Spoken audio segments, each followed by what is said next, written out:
This is Agriculture Today, and I'm Shelby Varner with the K-State Radio Network. Starting the show is K-State Extension beef cattle specialist Justin Waggoner as he discusses factors that influence water needs of cattle and how to make sure they are getting enough. Joel DeRouchey, K-State Extension swine specialist, continues today's show as he provides an update on the swine market and what changes in the summer. K-State Extension horticulture expert Matt McKernan ends the show as he explains the steps involved in assessing damage to the home landscape following a severe storm. That and more is coming up ahead on Agriculture Today.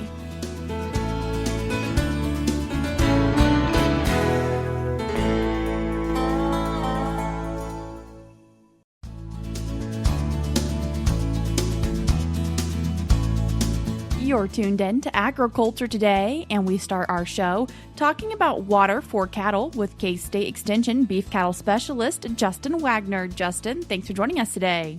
Yeah, thanks, Shelby. Justin, as we're thinking about cattle in the summertime, how much water are they needing? You know, especially as we get into the summer months, I mean, water is always important for cattle, but I think it's especially important. I start to think about, especially as we move into the later months of summer. So, we're mid-June right now, July and August, that tends to be when we start to see, usually pasture water conditions, ponds can start to dry up. Maybe we start to see some issues with maybe well water and reduced capacity there as well. So as you asked the question, water is always important, but one of the fundamental questions I think we have to address is how much water do cows need? And so there's a few guidelines or rules of thumb that are good for what they are, but we also know that there's several factors that can ultimately influence voluntary water consumption.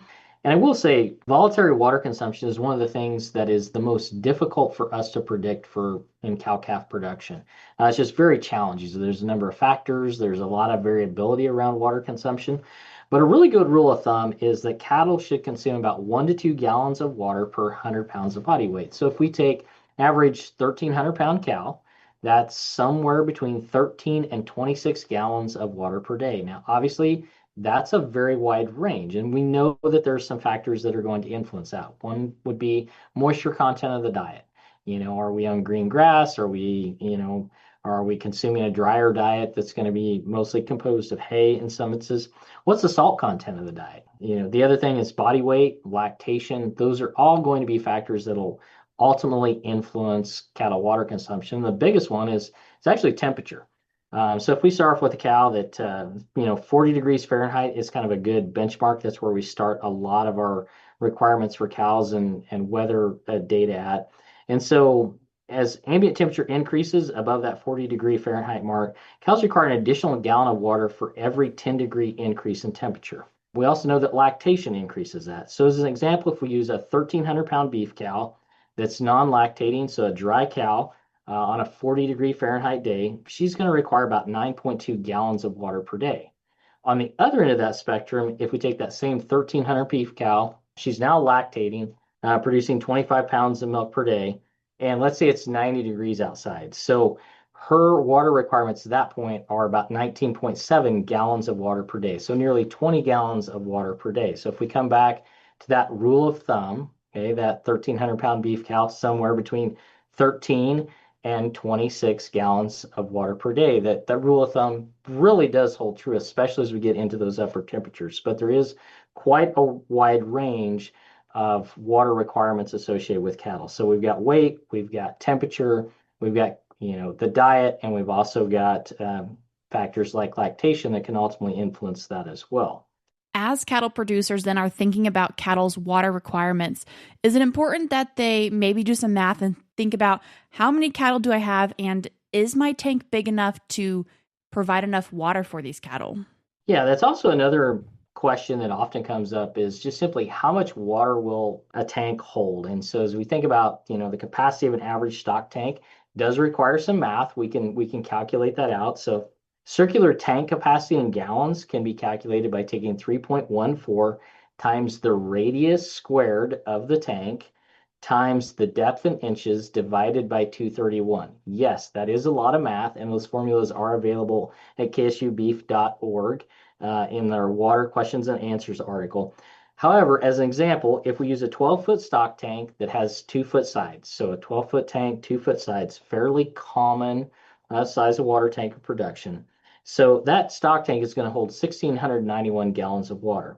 That is enough water for approximately 85 1,300-pound lactating beef cows, okay, on a 90-degree day. So quite a bit of capacity to sustain those cows. However, as we get into the next question that often comes up is, well, how much tank access is required? Because obviously 85 cows, one tank, that's a lot of cows per tank. And so how much tank access is required for a given number of cows? So a minimum of 15 inches of linear trough space per head is recommended, and at least 10% of the animals should be able to get up to the tank and drink at once. If we're in a larger pasture, it's recommended that those cattle are going to be traveling longer distances, right? So it is recommended that we have adequate tank access for approximately 30% of the animals in the pasture to be able to get around that watering source at once. So if we think about, we talked about capacity, now we're talking about that circumference and that, that linear, how many cattle can get around the linear space around the circumference of the tank. So once again, a little bit of math here, right? Hope we paid attention. So that circular tank circumference in inches is just 3.14 times the diameter. So that gives us the distance around the tank. So that 12-foot stock tank has 144 linear inches of circumference. So it provides 452 linear inches of drinking space. So that would provide drinking space for approximately 30 head if we allocate that 15 inches per head. Should producers also be taking into consideration the quality of their water? So yes, especially as we get into this time of year, one of the things that often goes overlooked, we're worried about how much water do those cows consume, how many of them can gather around a tank, how many tanks do we need? So the other factor, especially as we get into the latter months of summer, is water quality. We all know as ponds start to dry down, maybe springs go dry, that's going to significantly change the water quality within that watering source. And so it's a good idea, especially as we get into the late summer months, to take a sample of that water for water quality, just because we know that can significantly impact consumption and ultimately impact things like mineral intake, for example. So surface water, especially those ponds and springs, can be highly variable, especially as we get into the drier months of the summer. In addition to that, we know that some producers, especially in western Kansas, do require wells. We don't have a lot of surface water access on ranches in western Kansas. And so oftentimes cattle wells, windmills, solar pumps often tend to be shallower wells. And so those are just more variable by nature. Some of them are alluvial water, so they do change from time to time and may not be as deep. On a recent project, we sampled water wells on 12 different operations in western Kansas.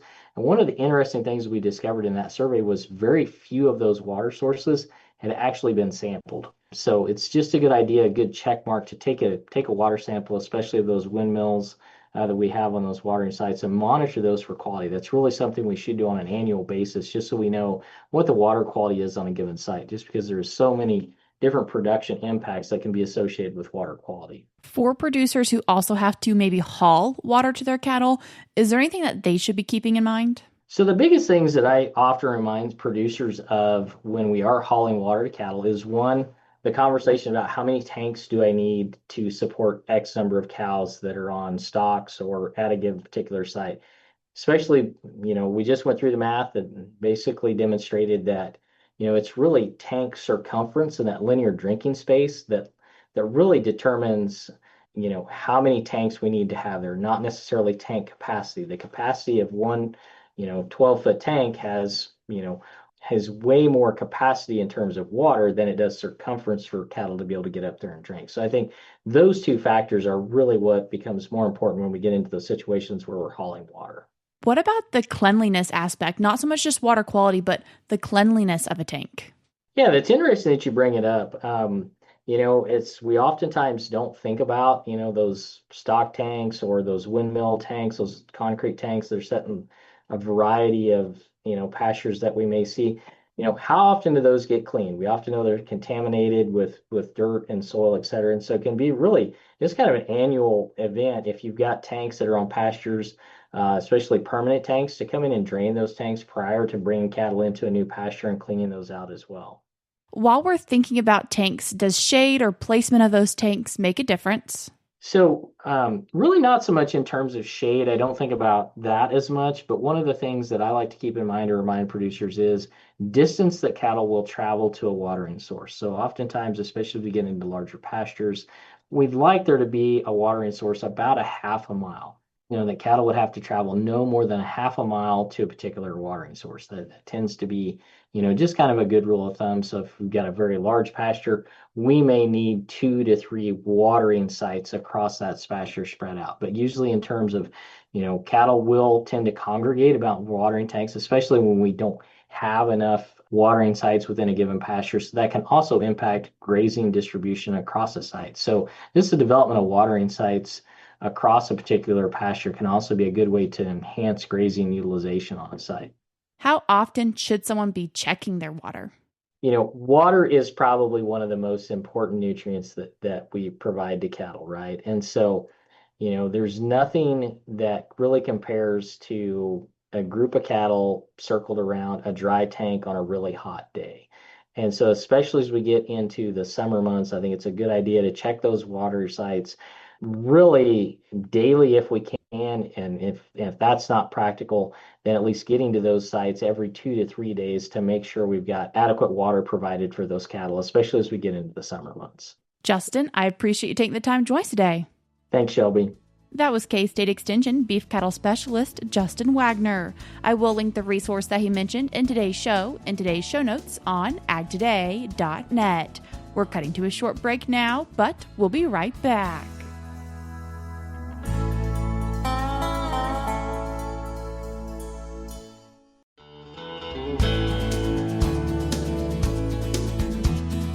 You're tuned in to Agriculture Today, and we continue our show discussing the swine market and finishing hogs with K-State Extension swine specialist Joel DeRouchey. Joel, thanks for joining us today. Thanks for having me on, Shelby. Joel, first taking an overall look at how was the swine market? Yeah, so really over this past, we're sitting here in June of 2026, really over the last 14 months, there's been profitability in most situations in the swine industry. Prior to that, for 2 years, we were losing money. And so really we've been able to, in this last year, just over a year, really rebound and try and replenish some of the losses that were felt. And actually this summer, prices are very good, sitting around 95 cents, 96 cents per hundredweight. That is off the highs. So actually highs were closer to 110 to 115. They have backed off, but still for the summer months, producers in most situations are experiencing some profitability. So really what's important is making sure we're hitting target finishing weights so producers are maximizing their revenue when revenue right now is higher. And it can be a struggle during the summer because of summer heat stress. Like all animals, they want to eat less, grow slower. So those are things we want to visit with producers about to make sure we're meeting their goals of achieving maximum revenue and hitting their target market weights. And what do you see as often being those finishing weights for pigs? Yeah, if you look at really a national average, we're around that 285, 287 on average. There's some plants that routinely are closer to 295 to 300 plus, and there's some plants that are more ideally in that 280, 285 range. So that really depends on the arrangements that a producer has with their packer, or when they have multiple packers, they're able to actually segregate different weights to target the different packers that they work with. So there's really some variation in the industry, and some of that has to do with plant age. Some of the newer plants built over the last 20 years have basically the infrastructure for heavier weight pigs. If you go back 30, 40, some of these plants 50 years old, they were built with plans to have bigger pigs, but the pigs today are bigger than what they had planned for. So it's not that they're taking small pigs, but they maybe aren't able to take some of the upper weights at some of the other plants. So that does allow some producers that have multiple arrangements some extra flexibility as they manage through the different weights of their pigs come at closeout. For finishing pigs, what feedstuffs or ingredients do you often see those producers using? Yeah, here in Kansas and in surrounding states, I mean, corn is still the predominant cereal grain. Now, as we get to southern Kansas, Oklahoma, Texas, we often find milo is very routinely used as a cereal grain source. And really, between corn and milo, the nutritional value is almost identical.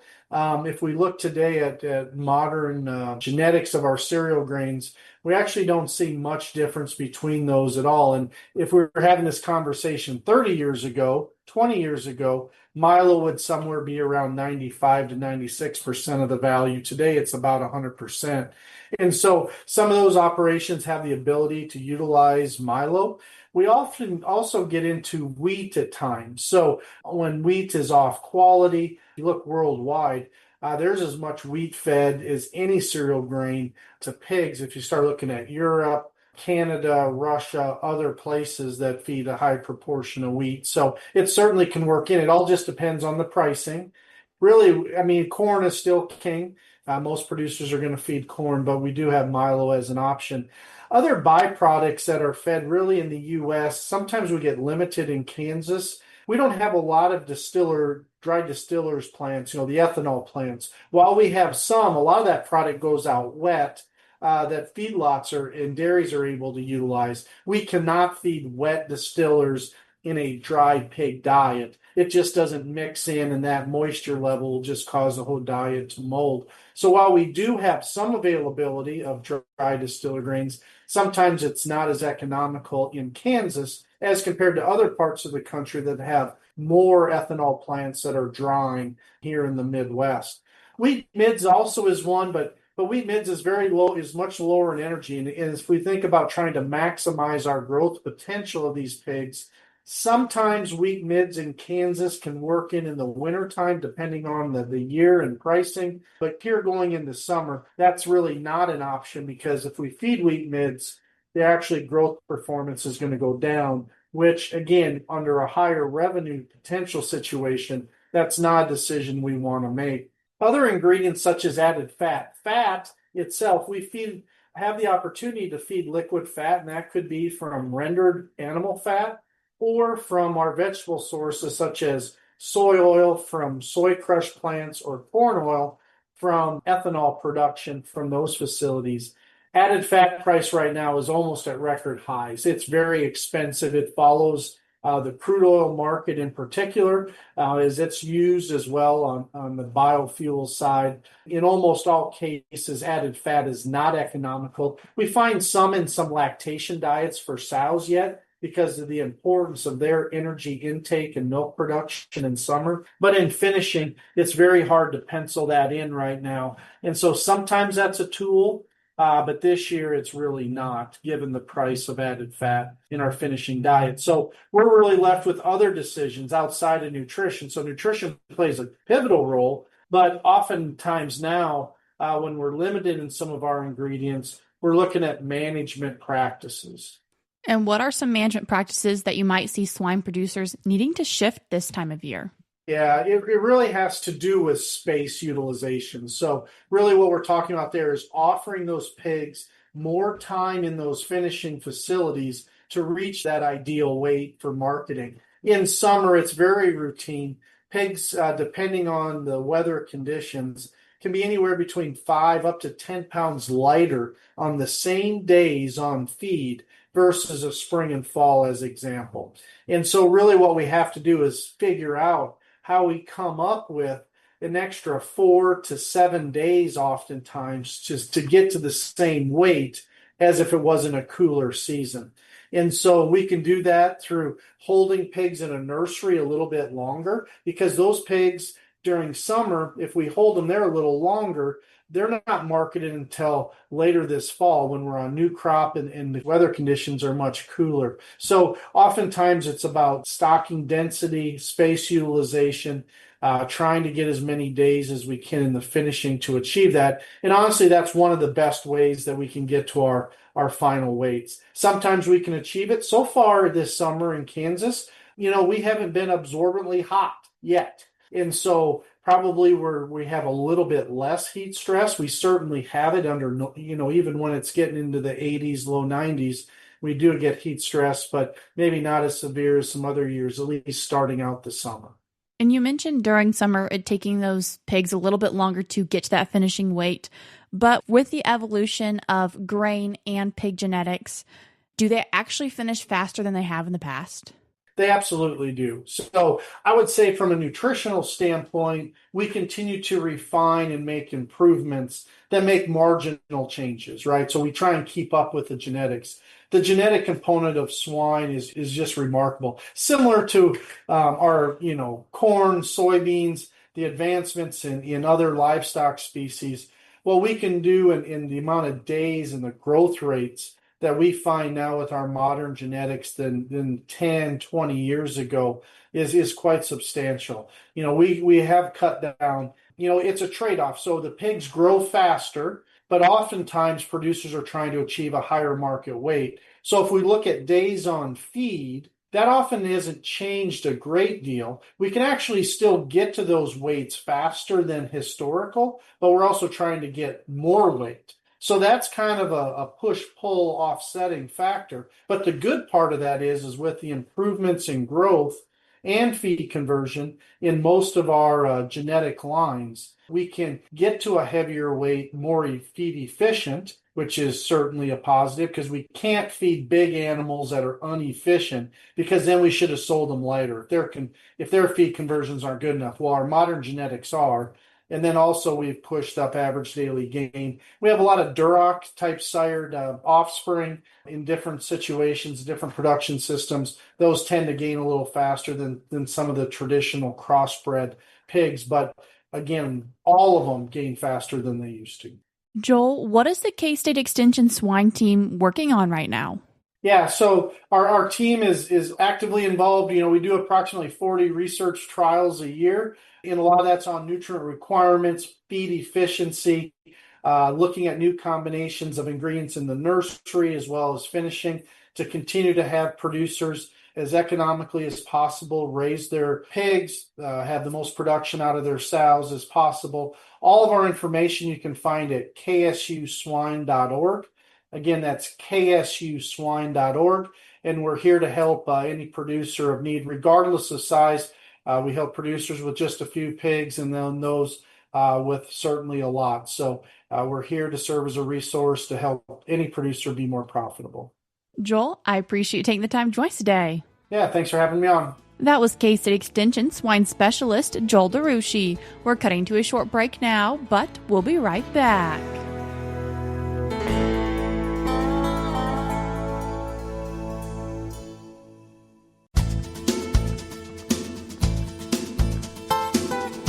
Welcome back to Agriculture Today. Along with Shelby Varner, I'm Jeff Wickman.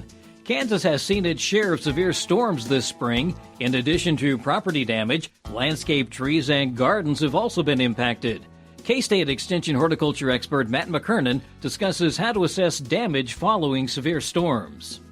Matt, we're no strangers to storms in Kansas and probably no strangers to the cleanup that comes afterward, but in terms of maybe some of the things that we should keep in mind following some type of severe weather. Yeah, with severe weather, oftentimes we see a lot of damage to, especially our trees in the landscape. They're so large and move so much in the strong winds that it's easy to come across broken branches and sometimes have that whole tree uprooted. And so when we're dealing with storm damage in the landscape, we first of all always want to be safe. Obviously, we want to look for things like down power lines or other obstructions when we're kind of evaluating the trees and the storm damage that might have occurred. But more importantly, we also want to look up in the trees and look for any dangling branches or broken branches that are still hanging up in the canopy that maybe haven't fell yet, but still really pose a risk or a danger as we start our cleanup effort. And when dealing with storm damage to your trees, if the damage seems too big or too extensive for you to be able to clean up on your own, it's always a good idea to look for an arborist who's both certified and insured. In the state of Kansas, our arborists are going to be certified either through the Kansas Arborist Association or through the International Society of Arboriculture, and both of those organizations will have lists of their certified members on their website, along with their contact information to help you get in touch with one of those certified arborists. We also want to make sure that we're inspecting kind of our gardens and our flower beds for damage there too. Yes, we can see damage from hail, strong winds in our vegetable gardens, flower gardens, and flooding can also sometimes be a concern. Often when we're dealing with flooding, standing water for periods of less than 24 hours really doesn't have too much of a major impact on plant health. Ultimately, every part of the plant needs oxygen to survive, and that includes the roots. And a lot of our plants have mechanisms that help provide oxygen to the roots, even when soils are really wet or flooded. But we oftentimes see the most flooding damage in our vegetable and flower gardens because these plants kind of lack the adaptations to be able to withstand long periods of wet conditions. So as long as water moves away within 24 hours and kind of drains out of the soil so it's not pooling on the soil surface, that can really reduce the amount of flooding damage or the likelihood of flooding damage in our gardens. Is there anything we can do to revive garden beds? There are a lot of things that we can do to help our plants recover from flooding damage after it occurs. Oftentimes with heavy rain or flooding, we get some kind of hard surface that forms on the surface of the soil. So a little bit of light tillage sometimes or hoeing to break up that soil crust can help oxygen get down deeper into the soil faster. We also want to make sure that as we come out of flooding issues, oftentimes we need to water our plants a little bit extra because the longer those roots are submerged under really heavy, wet soils, the more likelihood that root damage is going to occur to those plants. And so even though we want the soils to drain, we also have to recognize that we may have less living roots that are on that plant after flooding occurs. And so we have to maybe provide a little additional water because the root systems won't be as efficient in getting the water that is available in the soil as it starts to dry out. We mentioned that some of these areas are flooding, so I'm assuming then that means that we maybe have a drainage issue as well? Yes, oftentimes with flooding comes drainage issues, and so one of the things we can do when we start the growing season is to kind of mound up or raise up our flower beds and vegetable gardens to move water away from those areas. But as we experience heavy rains and see how water moves through our yards and gardens, we may need to adjust some of the drainage or slope of our garden. Usually we're primarily worried about positive drainage away from the house and then the foundation of our buildings so that we don't have flooding damage inside. And we want to take that same concept and apply that to our landscapes and flower beds as well. We can provide areas for water to flow through or past the garden, maybe rather than through the flower beds. That's going to be an important way that we can help minimize some of the flooding damage when it occurs. That's K-State Extension horticulture expert Matt McKernan with information on cleaning up the home landscape and garden following severe weather. To learn more, contact any K-State Extension office. And that'll do it for this edition of Agriculture Today. For Shelby Varner, I'm Jeff Wickman. This is the K-State Radio Network.